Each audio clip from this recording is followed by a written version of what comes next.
All right, let's take a look at the PL259 connector. This is the connector used on VHF radios for Coax.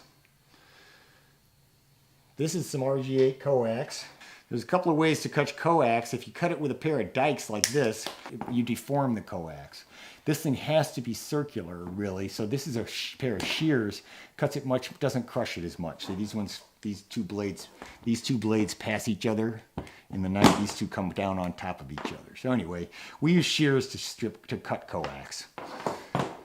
And then for stripping, there's a lot of different automatic strippers. Of course, a lot of people do use this for a stripper, but I'm going to use this automatic stripper here. You just put it in there, and these guys, you go around two turns that way, 2 turns that way, a turn that way. That way you don't bunch up the coax. If you go just 5 turns around, you just twist that stuff up. So that cuts it here, and it cuts it here, and it preps it perfectly for our PL259. So we put our ferrule on there first. If you forget the ferrule, then you're just not that smart.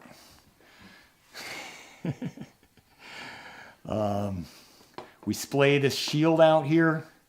We really want the barrel of this connector to go over the white, but not on the outside of the shield. We want it on the inside of the shield. So our stripping tool cut our shield back to the correct dimension for us here, and we just splay it out so that we get our barrel of our connector. We want it to go around the white part, but inside the shield.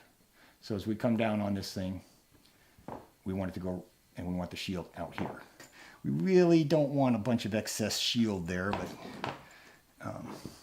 this is undesirable. So I'm going to trim those off. Those will just wick water into the connector if you leave them out there. So just cut some of these excess. You don't want a bunch of excess strands out there. And slide this guy up. I want to leave a very small gap right here just so this thing can still turn. So you don't want to cram it right up hard against it, but just keep it about a 1/64 of an inch back. And then once everything's in position, we position our dies centered on the ferrule and crimp. That puts a nice hex crimp on that. And then for the pin, we go right there and we just crimp. Just that tippy skinny part gets crimped. And once it's crimped, just cut that end off, and that's done. You got it crimped. We don't have a bunch of excess shielding here, solid crimp here. This guy still turns, we're crimped on the tip, everything's good. So of course, this still needs to be tested as a dynamic test with the radio.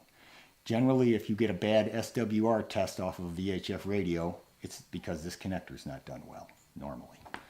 So that's the PL259. Thanks for coming. That's our NMEA 2000 connector training. Remember, connectors matter. Safety of life at sea depends on this. Please be careful to put your connectors on properly. I'll see you at the next NMEA training video.